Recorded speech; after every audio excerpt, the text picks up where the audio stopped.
1985년 가을 서울 외곽 산기슭에 아침 안개가 자욱하게 깔려 있었습니다.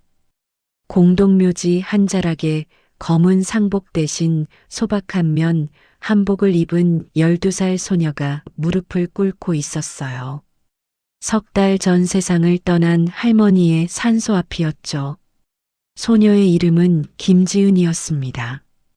할머니는 서울에서 소문난 점술가였어요. 사주를 보고 관상을 읽어 사람의 운명을 예언하는 분이었죠. 그런데 할머니가 돌아가신 그날 밤부터 이상한 일이 벌어지기 시작했습니다. 지은이의 눈에 사람들의 운명이 보이기 시작한 거예요. 누군가의 얼굴을 보면 그 사람의 과거와 미래가 마치 영화처럼 펼쳐졌습니다. 처음엔 무서웠어요.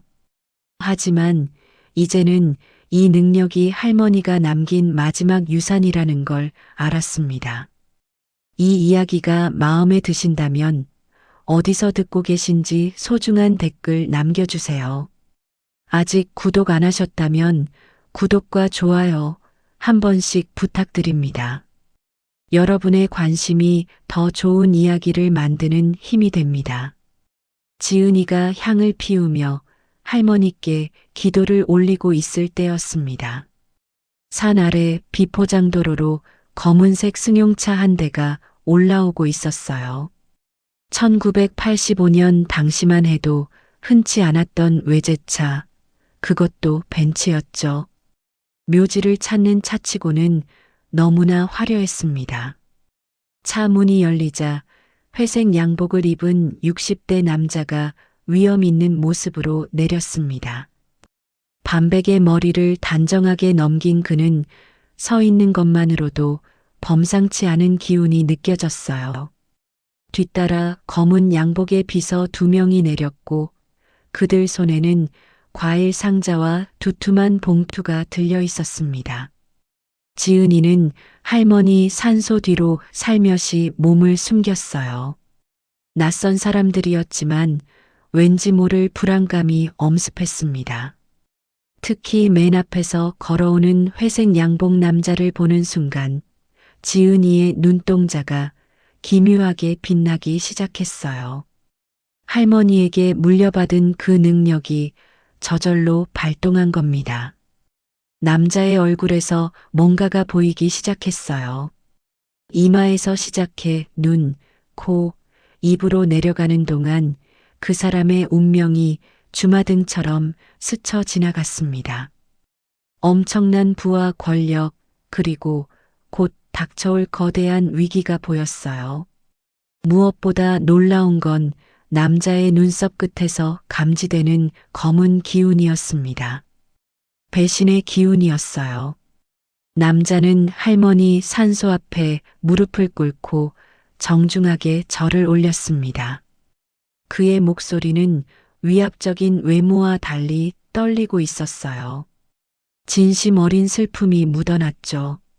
3년 전 할머니의 조언을 듣지 않아 회사가 큰 손실을 입었다며 후회하는 모습이었습니다.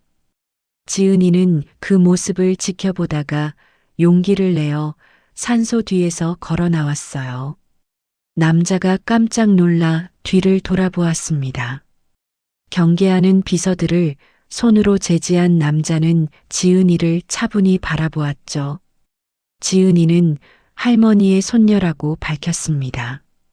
그리고 할머니가 돌아가시기 전 남겨둔 마지막 메시지를 전했어요.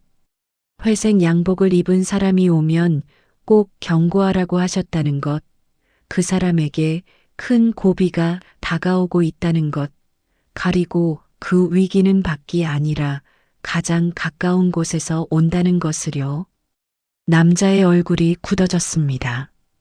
비서들도 긴장한 표정으로 서로를 쳐다보았어요. 남자는 잠시 지은이를 뚫어지게 바라보다가 품에서 명함을 꺼냈습니다. 태산건설 회장 강석호라는 이름이 금박으로 새겨져 있었어요. 강석호 회장은 명함 뒷면에 직접 전화번호를 적어 지은이에게 건넸습니다. 그리고 만약 정말로 할머니의 능력을 물려받았다면 한 번 더 만나자고 했죠. 그때 진짜인지 확인해 보겠다고요. 일행이 떠난 후 지은이는 다시 할머니 산소 앞에 앉았습니다. 손에 쥔 명함을 바라보며 깊은 생각에 잠겼어요. 할머니가 왜 자신에게 이 능력을 물려주셨는지, 지금 자신이 무엇을 해야 하는지 알 것 같았습니다. 바람이 불어왔어요. 산 아래에서 날아온 낙엽이 지은이의 어깨에 살며시 내려앉았습니다. 마치 할머니가 등을 토닥이며 격려하는 것 같았죠. 그런데 지은이의 마음 한 구석이 무거웠습니다. 강석호 회장 옆에 서 있던 비서 한 명의 얼굴이 자꾸 신경 쓰였거든요. 뿔테 안경을 쓴 40대 중반쯤 되어 보이는 남자였어요. 그 남자의 귀가 뒤로 바짝 젖혀져 있었습니다. 할머니가 생전에 가르쳐 주셨던 관상이었어요. 귀가 뒤로 젖힌 사람은 주인을 배신한다고 했죠. 게다가 입술은 칼날처럼 얇았습니다. 속에 독을 품고 있다는 뜻이었어요. 지은이는 직감했습니다. 저 남자가 강석호 회장을 배신할 사람이라는 것을요. 하지만 아직 때가 아니었어요. 할머니가 늘 말씀하셨던 것처럼 도둑이 보따리를 다 쌀 때까지 기다려야 했습니다. 그래야 확실하게 잡을 수 있으니까요. 지은이는 명함을 소중히 품에 넣고 산을 내려왔습니다. 이제 집으로 돌아가 아버지께 이 사실을 말씀드려야 했어요. 그리고 강석호 회장의 전화를 기다려야 했습니다. 서울 하늘 위로 구름이 빠르게 흘러가고 있었어요. 88올림픽을 준비하는 도시 곳곳에서 크레인이 움직이고 있었습니다. 하지만 그 화려한 건설품 이면에는 누군가의 탐욕과 배신이 조용히 자라나고 있었죠. 지은이는 그것을 이미 보았습니다. 이제 시간의 문제였어요. 1985년 10월의 서울은 거대한 공사장 그 자체였습니다. 1988년 올림픽을 불과 3년 앞두고 도시 곳곳에서 건물이 올라가고 도로가 뚫렸어요. 지하철이 연장되고 경기장이 건설되었습니다. 건설업계는 그야말로 황금기를 맞이하고 있었죠. 하지만 태산건설 회장실에 앉아 있는 강석호의 표정은 어두웠습니다. 책상 위에는 올림픽 선수촌 건설 입찰 관련 서류가 산더미처럼 쌓여 있었어요. 이번 입찰만 따낸다면 회사는 최소 10년은 안정적으로 운영할 수 있었습니다. 수천억 원 규모의 국책 사업이었으니까요. 문제는 회사의 재정 상태였습니다. 3년 전 잠실 재개발 프로젝트에서 입은 손실이 아직도 회사를 짓누르고 있었어요. 당시 할머니께서 그 프로젝트를 말렸었죠. 하지만 강석호는 수익률에 눈이 멀어 조언을 무시했습니다. 결과는 참담했어요. 부정한 방법으로 토지를 매입한 협력사가 검찰에 적발되면서 프로젝트 전체가 무산되었고 태산건설은 수백억 원의 손실을 떠안았죠. 회사 자금 사정은 급격히 악화되었고 직원들의 월급도 밀리기 시작했습니다. 그 이후로 강석호는 할머니의 조언을 절대적으로 신뢰하게 되었어요. 하지만 할머니는 석 달 전 세상을 떠나셨습니다. 이제 누구의 조언을 구해야 할지 막막했죠. 회장실 문이 열리며 비서실장 박종민이 들어왔습니다. 뿔테 안경을 쓴 40대 중반의 사내는 태산건설에서 15년간 일한 베테랑이었어요. 강석호가 가장 신뢰하는 측근이었습니다. 회사의 모든 기밀을 알고 있는 사람이었죠. 박종민은 올림픽 선수촌 입찰 최종 준비가 완료되었다고 보고했어요. 서류를 회장 책상 위에 올려놓으며 공손하게 고개를 숙였습니다. 하지만 그의 눈 뒤편에는 알 수 없는 빛이 스쳐 지나갔어요. 강석호는 서류를 펼쳐보며 창밖을 바라보았습니다. 서울 시내 곳곳에서 올라가는 크레인들이 보였죠. 저 수많은 공사 현장 중 하나라도 제대로 따내야 회사가 살아날 수 있었습니다. 바로 그때 책상이 전화벨이 울렸어요. 로비에서 김지은이라는 방문객이 찾아왔다는 연락이었습니다. 강석호의 눈빛이 변했죠. 며칠 전 산소에서 만났던 할머니의 손녀였습니다. 잠시 후 회장실 문이 열리고 지은이가 아버지 김태수와 함께 들어왔어요. 오늘은 한복 대신 소박한 원피스를 입고 있었습니다. 지은이의 아버지는 서울 외곽에서 작은 철물점을 운영하는 평범한 상인이었어요. 딸이 태산건설 회장을 만나러 간다고 하자 놀라서 함께 따라온 거였죠. 강석호는 직접 자리에서 일어나 두 사람을 맞이했습니다. 응접 소파로 안내하고 직접 차까지 따라주었어요. 옆에서 지켜보던 박종민의 미간에 주름이 잡혔습니다. 회장이 직접 손님에게 차를 따르는 모습은 처음 보는 광경이었거든요. 강석호는 지은이에게 정말로 할머니의 능력을 물려받았는지 확인하고 싶다고 했습니다. 지은이는 잠시 망설이다가 고개를 끄덕였어요. 그리고 강석호의 얼굴을 뚫어지게 바라보기 시작했습니다. 10초, 20초, 30초가 흘렀어요. 지은이의 눈동자가 기묘하게 빛나기 시작했습니다. 강석호의 얼굴에서 무언가를 읽어내고 있는 게 분명했죠. 박종민은 그 광경을 보며 속으로 비웃었어요. 12살짜리 어린아이가 무엇을 안다고 저러는지 이해할 수 없었습니다. 하지만 다음 순간 지은이가 입을 열자 박종민의 얼굴이 굳어졌어요. 지은이는 강석호의 눈썹 끝이 떨리고 있다고 말했습니다. 마음속에 큰 걱정이 있다는 뜻이었어요. 돈 때문에 잠을 못 주무신다고 했죠. 강석호의 눈이 커졌습니다. 정확했어요. 요즘 회사 자금 문제로 밤마다 잠을 설치고 있었으니까요. 그리고 지은이는 더 중요한 것을 지적했습니다. 인당 아래에 검은 줄이 생기고 있다고요. 가까운 사람한테 배신당할 상이라고 했습니다. 회장실이 얼어붙었어요. 강석호의 얼굴이 창백해졌습니다. 3년 전 할머니가 했던 경고와 똑같은 말이었죠. 박종민은 팔짱을 낀 채 서 있었지만 손끝이 미세하게 떨리고 있었어요. 강석호가 누가 자신을 배신한다는 건지 물었습니다. 지은이는 천천히 고개를 돌려 회장실 안을 둘러보았어요.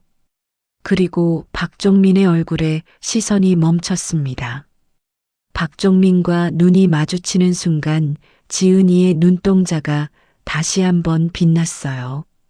그 눈빛을 본 박종민의 등골에 식은땀이 흘렀습니다. 심장이 빠르게 뛰기 시작했죠. 하지만 지은이는 아무 말도 하지 않았어요. 그저 다시 강석호를 향해 고개를 돌렸습니다. 그리고 지금은 말할 수 없다고 했어요. 도둑이 아직 보따리를 다 싸지 않았기 때문이라고요. 지금 말하면 도망가 버린다고 했습니다. 강석호는 숨이 멎는 것 같았습니다. 이 어린 소녀의 입에서 나오는 말이라고는 믿기 어려웠어요. 하지만 그 말투와 분위기가 할머니와 너무나 똑같았습니다. 지은이는 보따리를 다 싸고 문 밖을 나가려는 순간에 문을 잠그면 된다고 했어요. 그 말에 강석호는 전율했습니다. 할머니도 늘 그렇게 말씀하셨죠. 성급하게 움직이지 말고 때를 기다리라고요. 강석호는 결심했습니다. 이 아이를 믿어보기로요. 그리고 주머니에서 두툼한 봉투를 꺼내 지은이 아버지에게 건넸어요.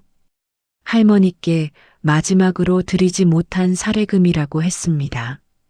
지은이 아버지는 황급히 사양했지만 강석호는 완강했어요. 결국 떨리는 손으로 봉투를 받았습니다.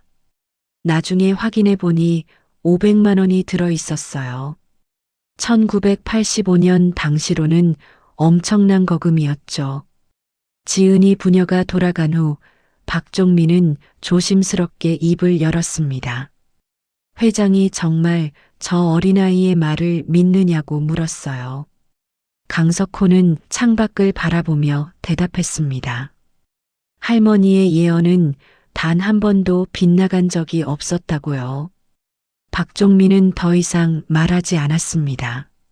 하지만 그의 얼굴에는 불안한 기색이 역력했어요. 회장실을 나온 박종민은 복도에서 잠시 멈춰 섰습니다. 손이 계속 떨렸거든요. 그날 밤 박종민은 강남의 한 고급 룸살롱에서 누군가를 만났습니다. 상대는 라이벌 건설사인 대동건설의 전무였어요. 둘은 은밀하게 대화를 나누며 서류 봉투를 주고받았습니다. 박종민이 건넨 봉투 안에는 태산건설의 입찰가와 설계안이 모두 들어 있었어요. 올림픽 선수촌 건설 입찰의 핵심 기밀이었죠. 대동건설 전무는 서류를 확인하며 만족스러운 미소를 지었습니다. 그리고 검은 가방을 박종민에게 건넸어요. 안에는 현금 5억 원이 들어 있었습니다. 계약금이었죠. 나머지 5억은 입찰 성공 후에 주기로 했습니다. 박종민의 눈에 탐욕의 빛이 번쩍였어요. 15년간 강석호를 보필하며 충성을 다했습니다. 하지만 늘 불만이 있었어요. 이만큼 헌신했는데도 임원으로 승진시켜주지 않았죠. 게다가 회사 사정이 어려워지면서 연봉도 깎였습니다. 참을 수 없었어요. 그래서 라이벌 회사에 정보를 팔기로 결심한 겁니다. 어차피 회사가 망하면 자신도 길거리에 나앉을 판이었으니까요. 차라리 지금이라도 큰 돈을 챙겨두는 게 나았습니다. 하지만 오늘 그 어린 소녀가 한 말이 자꾸 신경 쓰였어요. 자신을 똑바로 쳐다보던 그 눈빛, 마치 모든 것을 꿰뚫어 보는 듯한 시선이 잊히지 않았습니다. 박종민은 소주잔을 들이켰습니다. 손이 떨렸어요. 하지만 고개를 저으며 자신을 다독였죠. 말도 안 된다고, 12살짜리가 뭘 안다고 그러냐고요. 그러면서도 가슴 한 구석이 계속 불안했습니다. 뭔가 잘못되고 있다는 예감이 들었어요. 하지만 이미 돌이킬 수 없는 강을 건넌 후였습니다. 서울 밤하늘에 별이 총총히 빛나고 있었어요. 하지만 박종민의 눈에는 그 별빛도 보이지 않았습니다. 탐욕에 눈이 멀어 있었으니까요. 1985년 11월 15일 서울시청 대회의실에서 올림픽 선수촌 건설 입찰이 열렸습니다. 수천억 원 규모의 국책 사업을 따내기 위해 국내 굴지의 건설사들이 모여들었어요. 회의실 안은 담배 연기와 긴장감으로 가득했습니다. 강석호 회장은 태산건설 임원들과 함께 입찰장에 앉아 있었어요. 손에 쥔 입찰 서류가 축축하게 젖을 정도로 긴장하고 있었습니다. 이번 입찰만 따낸다면 회사를 살릴 수 있었죠. 반대로 실패한다면 회사는 부도 위기에 몰릴 게 분명했습니다. 박종민은 강석호의 바로 옆자리에 앉아 있었어요. 겉으로는 침착한 표정이었지만 속으로는 초조함을 감추지 못하고 있었습니다. 대동건설에 넘긴 정보가 제대로 활용될지, 자신의 배신이 들킬지 않을지 끊임없이 걱정되었거든요. 입찰이 시작되었습니다. 각 건설사가 준비한 봉인된 서류를 제출했어요.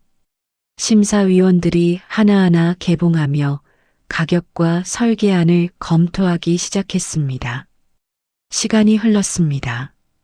30분, 1시간, 2시간. 회의실 안의 긴장감은 점점 더 고조되었어요. 강석호는 손수건으로 이마에 땀을 닦았습니다. 박종민은 시계를 자꾸 쳐다보았죠. 오후 3시, 드디어 결과가 발표되었습니다. 올림픽 선수촌 건설 입찰의 최종 낙찰자는 대동건설이었어요. 태산건설은 가격 경쟁에서 근소한 차이로 밀려났습니다. 단 2%의 차이였죠. 강석호의 얼굴이 새하얗게 질렸습니다. 입찰가가 새어나간 게 분명했어요. 그렇지 않고서야 이렇게 근소한 차이로 질 수가 없었습니다. 누군가 태산건설의 정보를 미리 알고 있었던 거죠. 회의실을 나온 강석호는 주차장에서 멍하니 서 있었어요. 하늘이 무너지는 것 같았습니다. 이제 회사를 어떻게 살려야 할지 막막했죠. 임원들도 침통한 표정으로 고개를 숙이고 있었습니다. 박종민만이 약간 다른 표정이었어요. 겉으로는 안타까워하는 척했지만 눈 깊은 곳에는 안도의 빛이 스쳐 지나갔습니다. 계획대로 된 거였죠. 이제 대동건설로부터 나머지 5억을 받기만 하면 되었습니다. 바로 그때였습니다. 주차장 입구에서 한복을 입은 작은 소녀가 천천히 걸어오고 있었어요. 김지은이었습니다.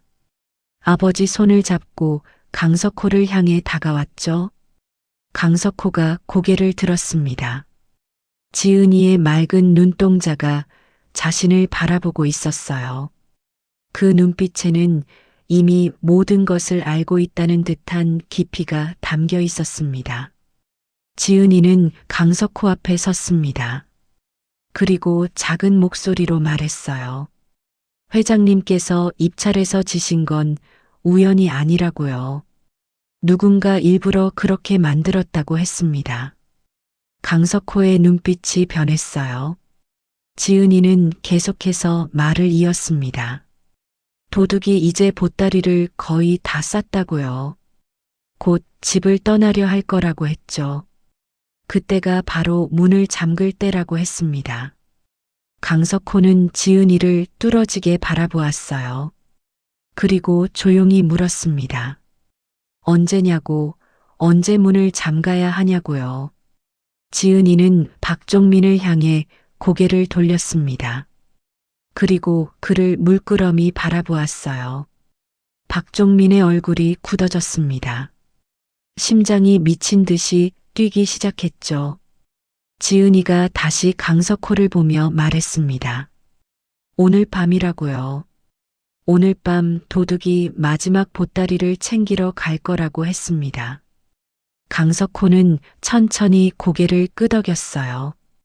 그리고 지은이 아버지에게 부탁했습니다. 오늘 밤 자신을 도와달라고요. 지은이와 함께 도둑을 잡는데 힘을 보태달라고 했죠.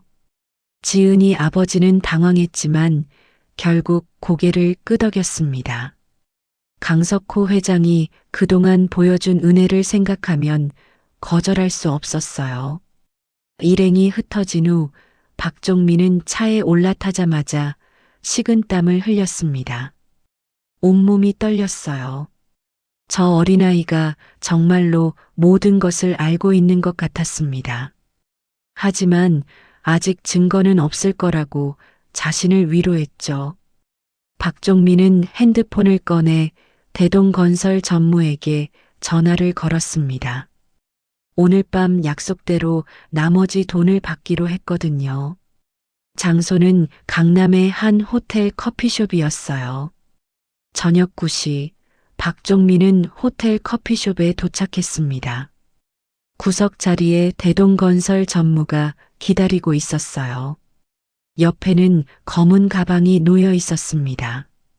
두 사람은 조용히 대화를 나누며 최종 거래를 마무리했어요. 대동건설 전무는 가방을 박종민에게 건넸습니다. 박종민이 가방을 열어 확인하는 순간 눈이 번쩍 떠졌어요.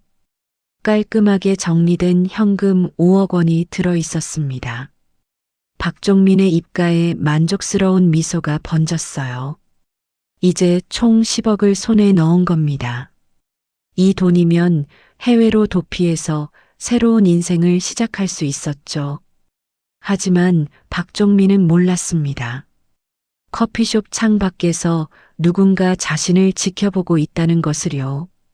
강석호 회장과 지은이, 그리고 지은이 아버지가 승용차 안에서 모든 장면을 목격하고 있었습니다. 강석호는 주먹을 불끈 쥐었어요. 15년간 믿었던 사람의 배신을 두 눈으로 확인하는 순간이었습니다. 지은이는 조용히 말했습니다. 이제 도둑이 보따리를 다 쌌다고요. 문을 잠글 시간이라고 했습니다. 강석호는 고개를 끄덕이고 차에서 내렸어요. 그리고 호텔 안으로 들어갔습니다. 지은이 부녀도 뒤따라 들어갔죠. 커피숍 안에서 박종민이 가방을 들고 일어서려는 순간이었습니다. 강석호가 그의 앞에 나타났어요. 박종민의 얼굴이 새하얗게 질렸습니다. 손에 들고 있던 가방이 바닥에 떨어졌죠. 강석호는 아무 말도 하지 않았습니다. 그저 차갑게 박종민을 바라볼 뿐이었어요. 그 시선만으로도 모든 것이 들통났다는 걸 알 수 있었습니다. 박종민의 무릎에서 힘이 빠졌습니다. 그 자리에 주저앉을 것 같았어요.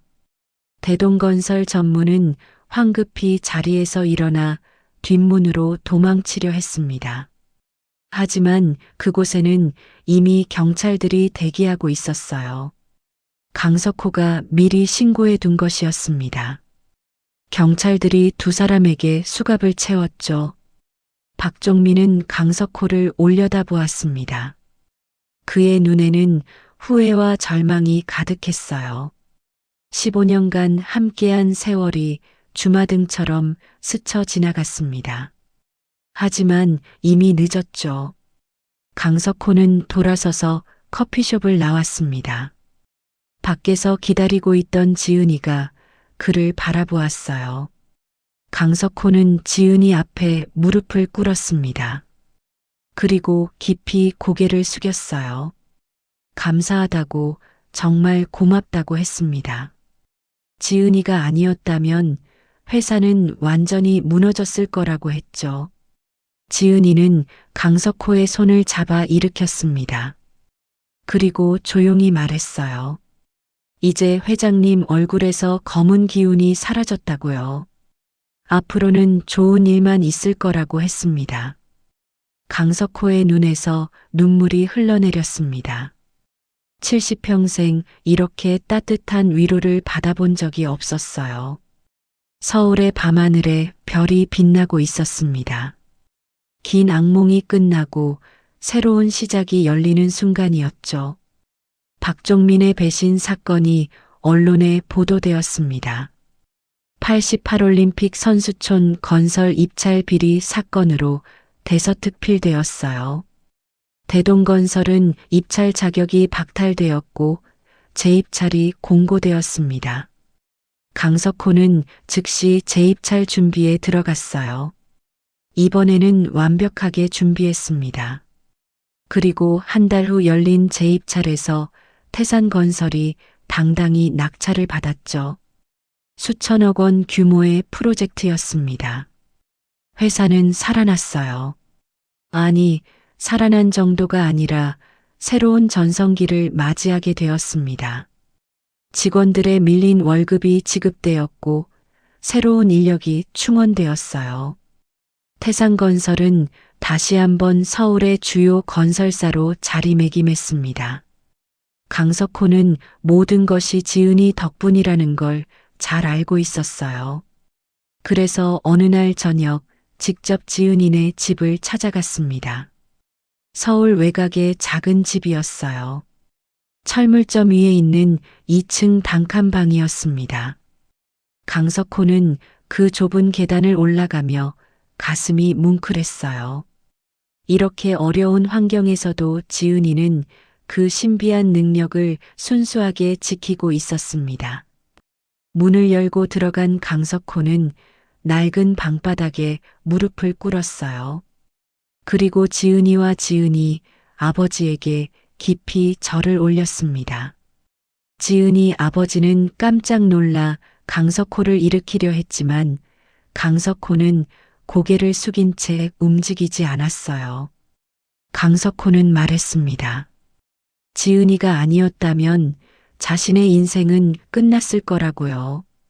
회사뿐만 아니라 자신의 명예도, 가족도, 모든 것을 잃을 뻔했다고 했습니다. 그래서 평생 지은이와 이 가족을 지키고 싶다고 했어요. 강석호는 품에서 두툼한 봉투를 꺼냈습니다. 안에는 부동산 등기부등본이 들어 있었어요. 강남의 작은 빌딩 한 채를 지은이 아버지 명의로 등록해 둔 것이었습니다. 지은이 아버지는 황급히 손사래를 쳤어요. 너무 과분하다고 받을 수 없다고 했습니다. 하지만 강석호는 완강했습니다. 이것은 감사의 표시가 아니라 약속이라고 했어요. 강석호는 지은이를 바라보며 말했습니다. 지은이가 할머니의 능력을 물려받은 건 우연이 아니라고요. 하늘이 정해준 운명이라고 했습니다. 그리고 자신은 그 운명을 지켜주는 사람이 되고 싶다고 했어요. 지은이는 조용히 고개를 끄덕였습니다.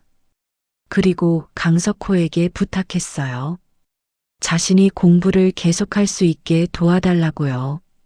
할머니의 능력을 제대로 이해하고 사람들을 돕고 싶다고 했습니다. 강석호는 즉시 약속했습니다. 지은이가 원하는 모든 공부를 지원하겠다고요. 최고의 학교에 보내주고 해외 유학도 보내주겠다고 했습니다. 그날 밤 지은이네 작은 집에는 따뜻한 온기가 가득했어요. 신분과 나이와 환경을 뛰어넘은 진심 어린 인연이 시작되는 순간이었습니다.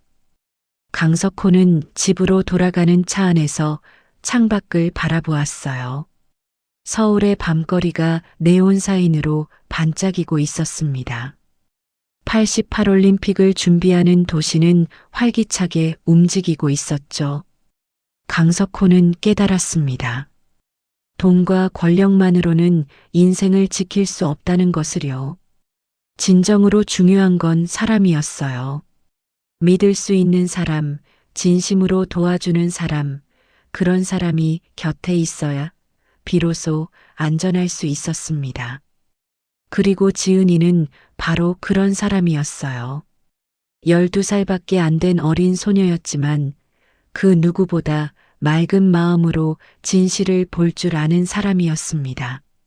한편 지은이는 방 안에서 창밖을 바라보고 있었어요. 강석호 회장의 차가 골목을 빠져나가는 모습이 보였습니다. 지은이는 자신의 손을 가만히 들여다보았어요. 할머니가 물려준 이 능력이 처음에는 두려웠습니다. 하지만 이제는 알 것 같았어요. 이 능력은 사람들을 돕기 위해 주어진 선물이라는 것을요. 지은이는 다짐했습니다. 열심히 공부해서 더 많은 사람을 도울 수 있는 사람이 되겠다고요. 할머니처럼 사람들의 운명을 읽어주고 위기에서 구해주는 사람이 되겠다고 했습니다. 창밖으로 달빛이 쏟아져 들어왔어요. 그 빛이 지은이의 얼굴을 비추었습니다. 지은이의 눈동자가 달빛을 받아 신비롭게 빛났어요. 먼 훗날 이 어린 소녀가 어떤 사람으로 자라날지 아무도 몰랐습니다. 하지만 한 가지는 분명했어요. 지은이의 앞길은 빛날 거라는 것, 그리고 많은 사람들에게 희망이 될 거라는 것이요. 세월이 흘렀습니다. 10년이라는 시간이 서울을 완전히 바꿔놓았어요. 1995년 봄, 서울은 이제 진정한 국제도시가 되어 있었습니다.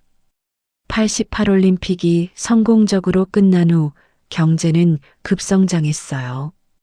고층 빌딩이 하늘을 찌를 듯 솟아올랐고 지하철은 도시 전역을 연결했습니다. 태산건설은 이제 대한민국 10대 건설사 중 하나가 되어 있었어요. 올림픽 선수촌 건설을 성공적으로 마친 후 크고 작은 프로젝트를 따내며 승승장구했습니다. 강석호 회장은 이제 70대 중반이 되었지만 여전히 회사를 이끌고 있었죠. 그리고 김지은은 이제 22살의 대학생이 되어 있었습니다. 서울대학교 심리학과 4학년이었어요. 강석호 회장의 전폭적인 지원으로 최고의 교육을 받았습니다. 어릴 때부터 특별 과외를 받았고 명문 중고등학교를 나왔죠. 성적도 우수했어요. 하지만 지은이가 공부한 건 단순히 학교 교육만이 아니었습니다. 할머니에게 물려받은 능력을 제대로 이해하고 활용하기 위해 관상학, 심리학, 인간 행동학 등을 깊이 있게 공부했어요. 지은이는 이제 단순히 사람의 얼굴을 보고 운명을 읽는 수준을 넘어섰습니다. 표정, 몸짓, 말투, 눈빛 등 모든 것을 종합적으로 분석할 수 있었어요. 그리고 그 사람의 과거와 현재, 그리고 가능성 있는 미래까지 읽어낼 수 있었습니다. 대학 졸업을 앞둔 어느 봄날이었어요. 지은이는 강석호 회장으로부터 전화를 받았습니다. 회사로 와달라는 내용이었죠. 태산건설 본사 회장실에 들어선 지은이를 보고 강석호는 반갑게 맞이했습니다. 10년 전 그 어린 소녀가 이제 당당한 숙녀로 성장해 있었어요. 한복 대신 깔끔한 정장을 입고 있었고 자신감 넘치는 모습이었습니다. 하지만 지은이의 눈빛만은 10년 전과 똑같았어요. 여전히 맑고 깊었습니다. 사람의 본질을 꿰뚫어보는 그 눈빛이요. 강석호는 지은이에게 제안을 했습니다. 태산건설의 특별 고문으로 입사해 달라는 것이었어요.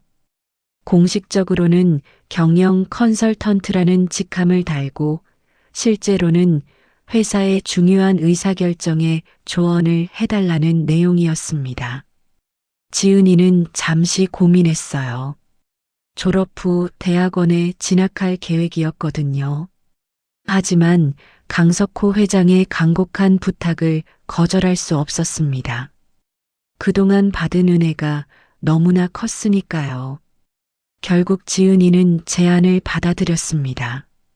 대학원은 야간으로 다니면서 낮에는 태산건설에서 일하기로 했어요. 지은이가 태산건설에 합류한 후 놀라운 일들이 벌어지기 시작했습니다. 먼저 지은이는 회사의 주요 거래처 담당자들을 한 명 한 명 만나봤어요. 그리고 그들의 얼굴을 읽어냈습니다.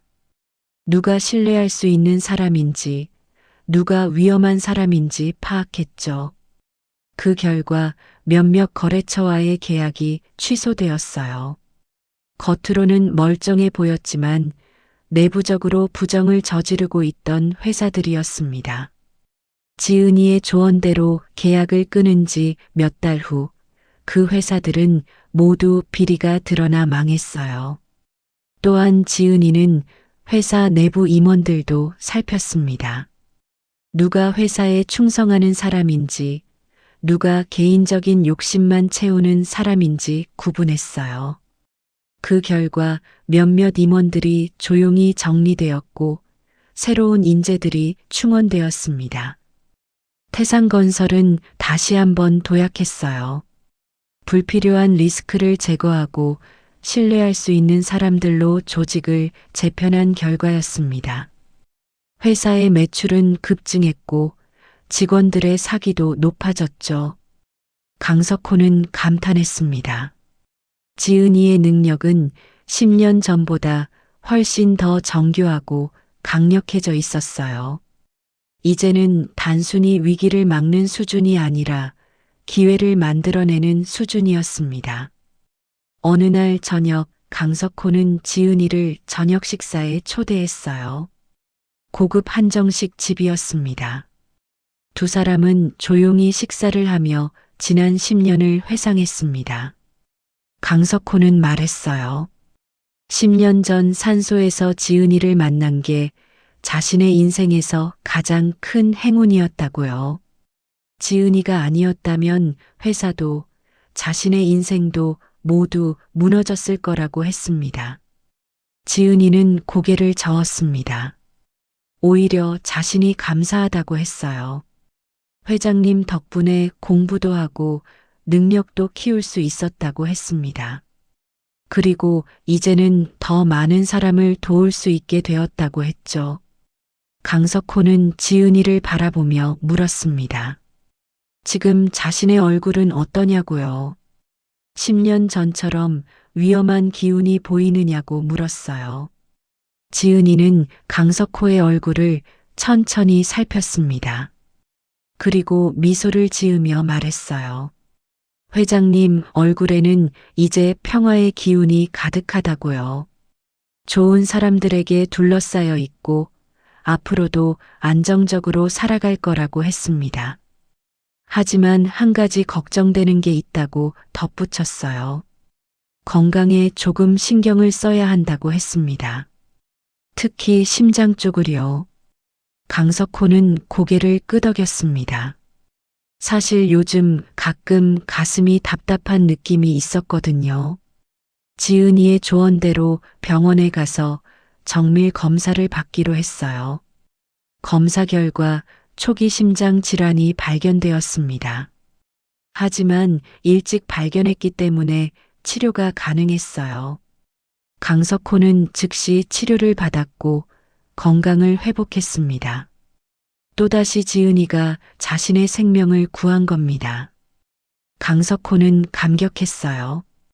이 아이는 정말로 자신의 수호천사였습니다. 밤하늘에 별이 총총히 빛나고 있었어요. 10년이라는 세월이 흘렀지만 두 사람의 인연은 더욱 깊어지고 있었습니다. 1997년 겨울, 대한민국에 엄청난 시련이 닥쳤습니다. IMF 외환위기였어요. 하루아침에 나라 경제가 무너졌습니다. 대기업들이 연쇄부도를 맞았고 은행들이 문을 닫았어요. 거리에는 실직자들이 넘쳐났고 사람들은 금 모으기 운동에 나섰습니다. 건설업계도 직격탄을 맞았어요.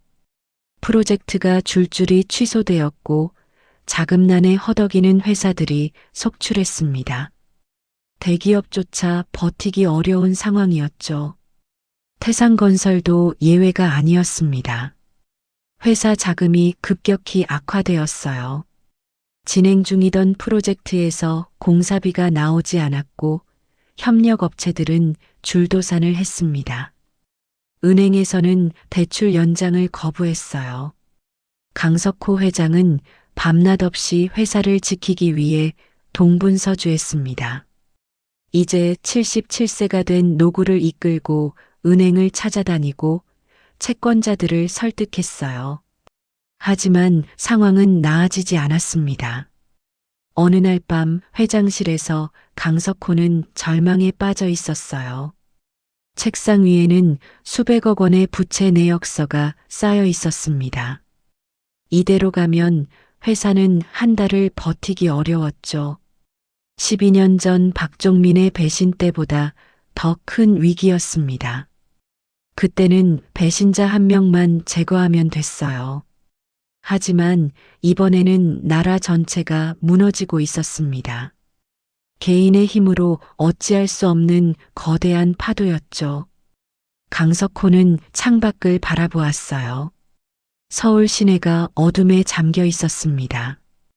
경제적인 어둠뿐만 아니라 사람들의 마음까지 어두워진 것 같았어요. 바로 그때 회장실 문이 열렸습니다. 지은이였어요. 이제 24살이 된 지은이는 대학원을 다니면서도 태산건설의 특별 고문으로 일하고 있었습니다. IMF 위기가 터진 후로는 거의 회사에서 살다시피 했죠.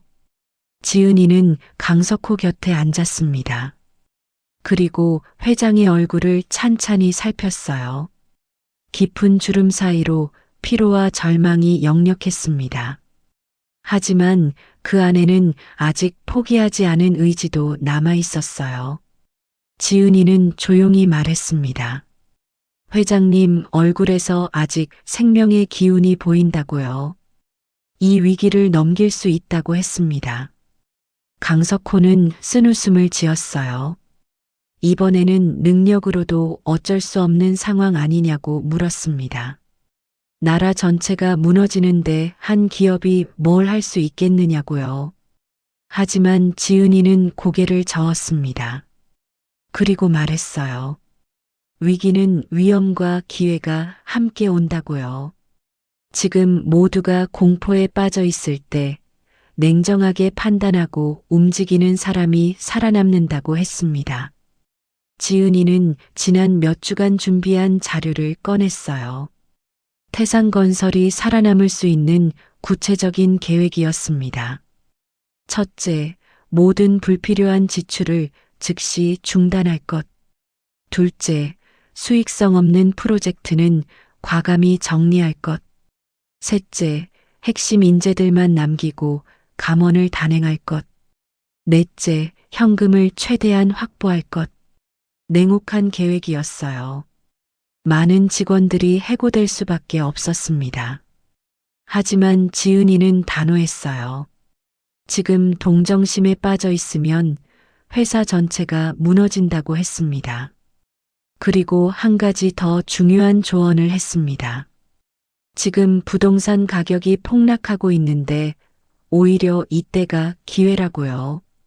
여유 자금이 있다면 좋은 땅을 싸게 매입해 두라고 했어요. 몇 년 후 경제가 회복되면 엄청난 수익을 낼 거라고 했습니다. 강석호는 지은이의 눈을 바라보았어요. 그 눈빛에는 흔들림이 없었습니다. 24살의 젊은 여성이지만 70대 노인보다 훨씬 더 단단하고 냉철했어요. 강석호는 결심했습니다. 지은이의 계획대로 하기로요.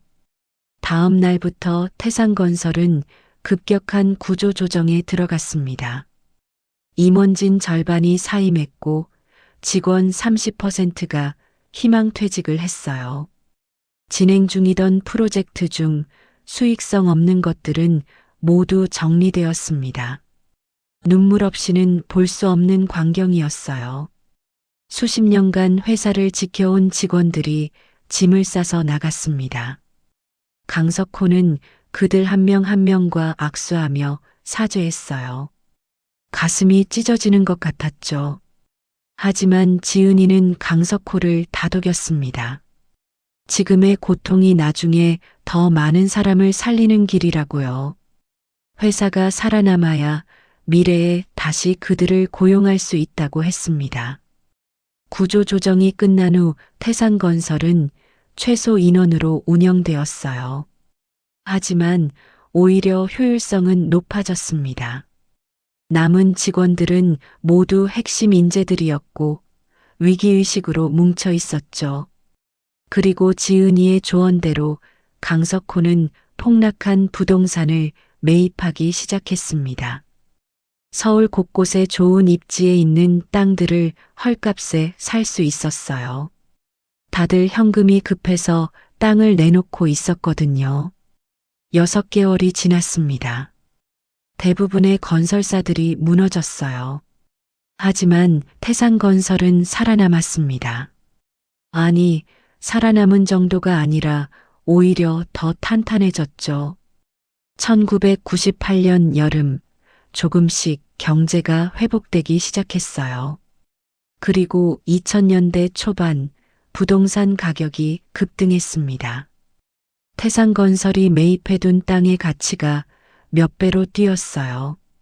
지은이의 예언은 정확히 들어맞았습니다. 태산건설은 IMF 위기를 오히려 기회로 삼아 더욱 성장했어요. 위기 때 정리한 부채로 재무 구조가 건전해졌고 매입한 부동산으로 막대한 수익을 냈습니다. 희망퇴직했던 직원들도 대부분 재고용되었어요. 강석호는 감탄했습니다. 지은이의 능력은 이제 단순한 관상을 넘어섰어요. 경제와 시장의 흐름까지 읽어내는 수준이었습니다. 어느 날 강석호는 지은이에게 물었습니다. 어떻게 그렇게 정확하게 미래를 볼 수 있느냐고요? 지은이는 대답했어요. 관상은 사람의 마음을 읽는 것이라고요. 그리고 경제는 결국 사람들의 마음이 만들어내는 것이라고 했습니다. 공포에 빠진 사람들이 많으면 시장이 무너지고 희망을 품은 사람들이 많으면 시장이 살아난다고요. IMF 때 모두가 공포에 빠져 있었지만 지은이는 그 공포가 언젠가는 희망으로 바뀔 것을 알고 있었습니다. 역사가 늘 그래왔으니까요. 강석호는 지은이의 손을 잡았습니다. 그리고 말했어요. 당신은 이제 단순한 고문이 아니라 이 회사의 핵심이라고요. 태산건설의 미래라고 했습니다. 지은이는 고개를 숙였습니다. 과분한 칭찬이었지만 그만큼의 책임감도 느꼈어요. 밤하늘에 별이 빛나고 있었습니다. 위기를 넘긴 두 사람은 더욱 깊은 신뢰로 연결되어 있었어요. 2015년 가을, 서울 강남 한복판에 태산건설 신사옥이 우뚝 솟아 있었습니다. 30층 규모의 현대적인 유리 건물이었어요. 1985년 작은 회장실에서 시작한 회사가 이제 대한민국을 대표하는 건설사가 된 겁니다. 최고층 회장실에는 92세가 된 강석호 회장이 휠체어에 앉아 창밖을 바라보고 있었어요. 이제는 걷기도 어려워졌지만 정신만큼은 여전히 또렷했습니다. 강석호의 옆에는 42세가 된 김지은이 서 있었어요. 이제는 태산건설의 부회장이자 실질적인 경영자였습니다. 깔끔한 정장을 입은 그녀의 모습은 당당하고 우아했어요. 하지만 지은이의 눈빛만은 30년 전과 똑같았습니다. 여전히 맑고 깊었어요. 세월이 흘러도 변하지 않는 순수함이 있었죠. 30년이었습니다. 1985년 가을 그 안개 낀 묘지에서 만난 이후로 30년의 세월이 흘렀어요. 12살 소녀와 62세 회장의 만남이 이제는 42세 부회장과 92세 명예회장의 관계가 되어 있었습니다. 강석호는 책상 서랍에서 오래된 사진 한 장을 꺼냈어요. 1985년 할머니 산소에서 찍은 사진이었습니다. 한복을 입은 어린 지은이가 강석호 옆에 서 있는 모습이었죠. 두 사람은 그 사진을 나란히 바라보았습니다. 30년이라는 세월이 주마등처럼 스쳐 지나갔어요. 박종민의 배신을 막았던 1985년, IMF 위기를 극복했던 1997년 가리고 수많은 위기와 기회를 함께 헤쳐온 세월들이요. 강석호는 떨리는 손으로 지은이의 손을 잡았습니다. 그리고 나지막이 말했어요. 자신의 인생에서 지은이를 만난 것이 가장 큰 축복이었다고요. 지은이의 눈가가 촉촉해졌습니다. 회장님 덕분에 자신도 많은 것을 배우고 성장할 수 있었다고 했어요. 단순히 관상을 보는 사람이 아니라 진짜 사람들을 돕는 사람이 될 수 있었다고 했습니다.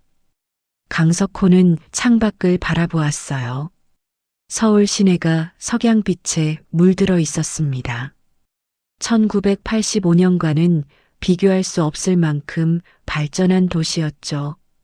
그리고 강석호는 지은이에게 마지막 부탁을 했습니다. 자신이 세상을 떠난 후에도 태산건설을 잘 이끌어 달라고요. 그동안 함께 일군 이 회사를 더욱 크게 키워달라고 했습니다. 지은이는 고개를 끄덕였어요.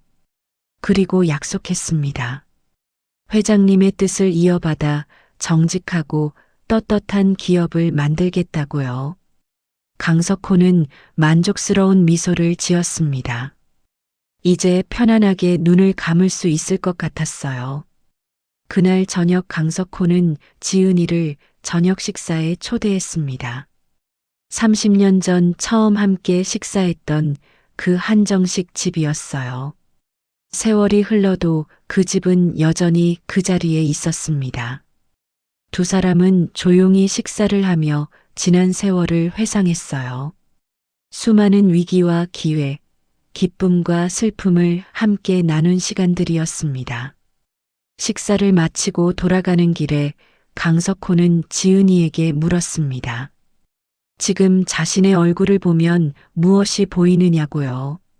지은이는 강석호의 얼굴을 천천히 살폈습니다.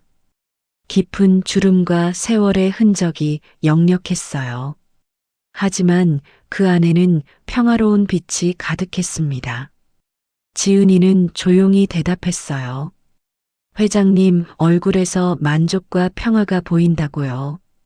좋은 삶을 살아오신 분의 얼굴이라고 했습니다. 그리고 덧붙였어요. 곧 먼 여행을 떠나실 것 같다고요.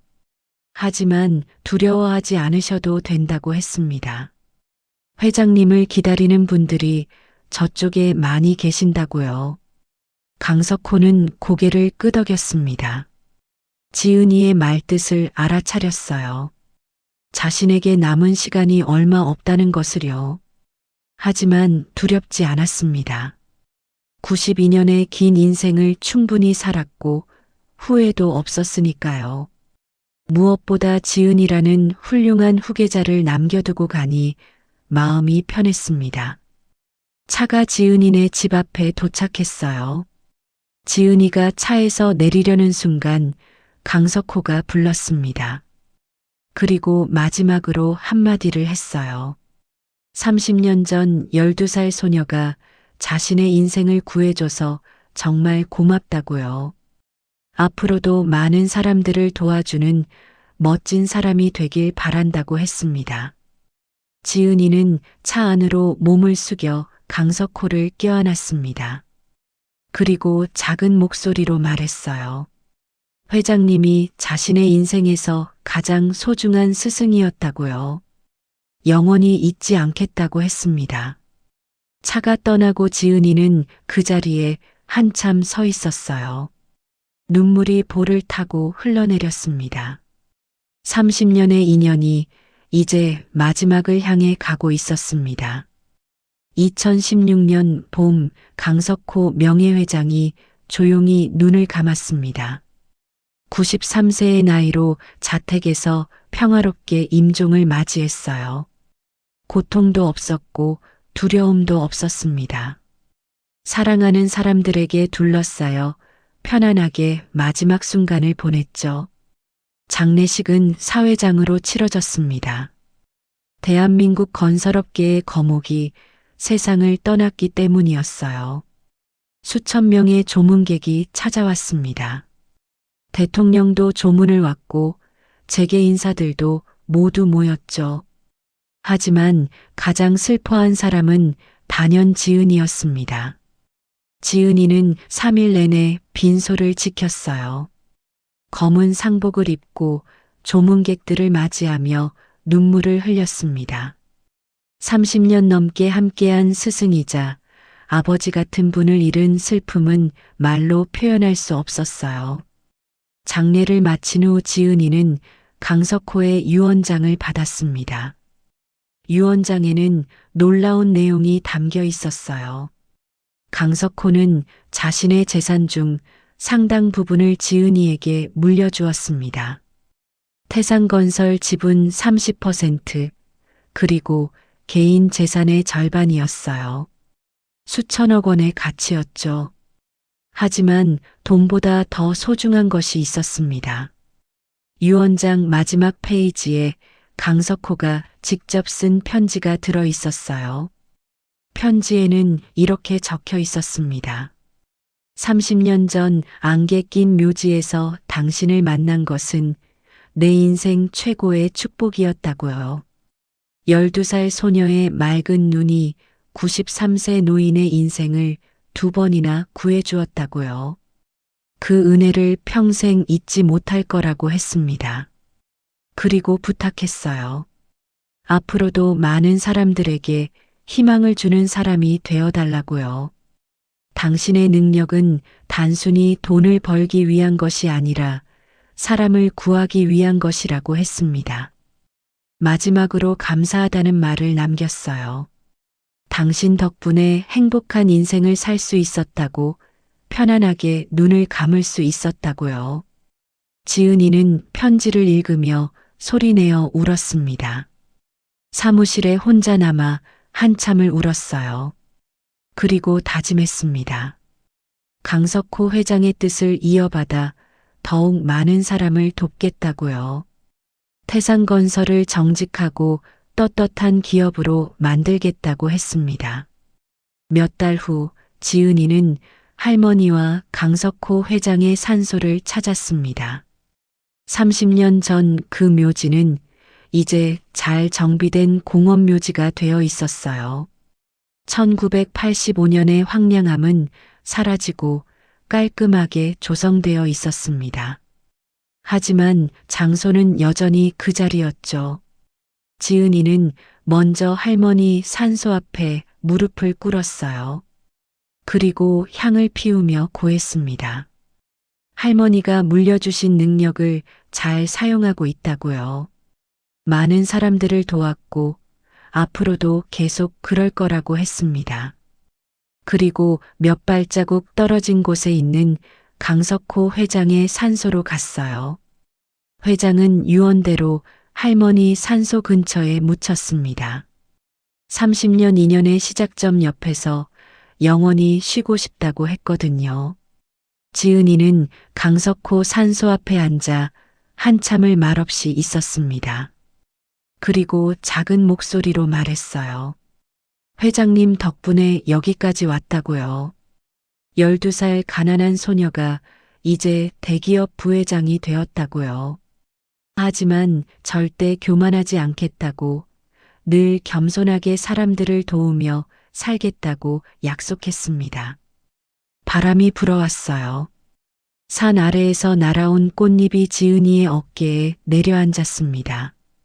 30년 전 낙엽이 내려앉았던 것처럼요. 지은이는 고개를 들어 하늘을 바라보았습니다.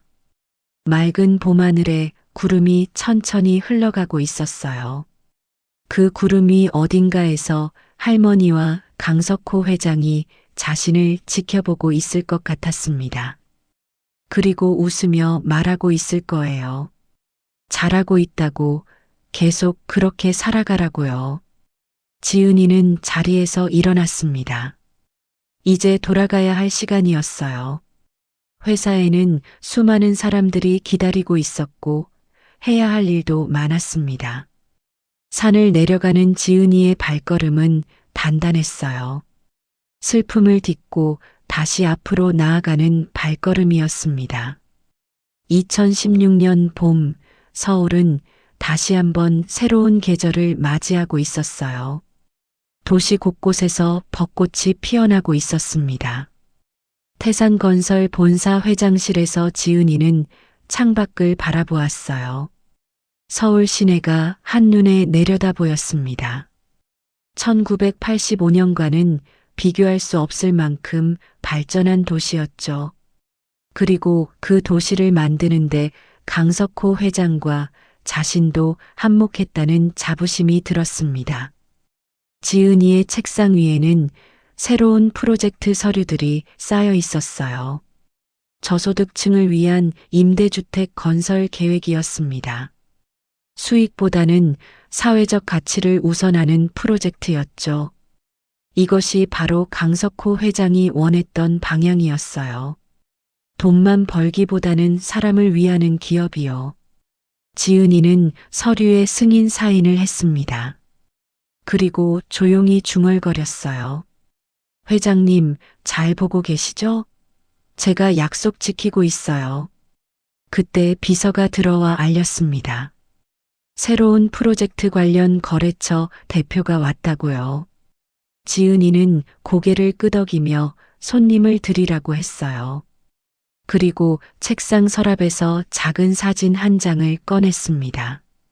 1985년 할머니 산소에서 찍은 그 사진이었어요.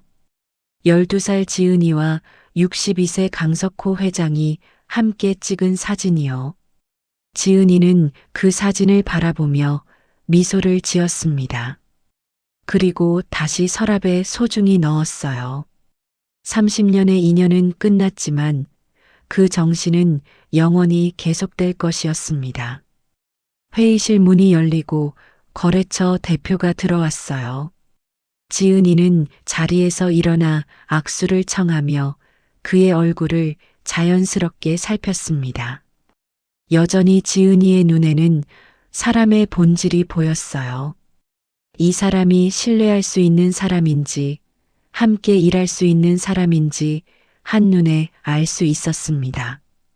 그리고 다행히도 이 사람은 좋은 사람이었어요. 정직하고 성실한 기운이 얼굴에서 느껴졌습니다. 지은이는 안심하고 회의를 시작했습니다. 이렇게 지은이의 하루가 그리고 인생이 계속되었어요. 할머니에게 물려받은 능력으로 사람들을 돕고 강석호 회장에게 배운 정직함으로 기업을 이끌어가는 삶이요. 서울 하늘 위로 해가 저물고 있었습니다. 붉은 노을이 도시를 물들이고 있었어요. 그 노을 빛 속에서 태산건설 본사 건물이 황금빛으로 빛나고 있었습니다. 30년 전 안개 낀 묘지에서 시작된 기적 같은 인연의 이야기. 그것은 이제 새로운 세대로 이어져 영원히 계속될 것이었습니다. 여기까지 이야기를 들어주셔서 진심으로 감사드립니다. 오늘 이야기가 여러분의 마음에 작은 위로와 따뜻함을 전해드렸기를 바랍니다. 혹시 지금 어디에서 이 이야기를 듣고 계신가요? 출근길 지하철에서, 퇴근 후 집에서, 아니면 잠들기 전 침대에서 어디에 계시든 댓글로 남겨주신다면 그곳에 건강과 행복, 그리고 따뜻한 봄날 같은 기쁨이 가득하기를 기도하겠습니다. 아직 구독하지 않으셨다면 구독 버튼을 꾹 눌러주시고 옆에 작은 종 모양 알림 설정까지 켜주시면 다음 이야기를 누구보다 먼저 만나보실 수 있습니다. 여러분 한 분 한 분의 관심과 응원이 더 좋은 이야기를 만들어가는 큰 힘이 됩니다. 오늘도 행복한 하루 보내시고 사랑하는 가족, 소중한 분들과 함께 웃음 가득한 시간 되시기를 바랍니다. 다음 이야기에서 또 만나요. 감사합니다.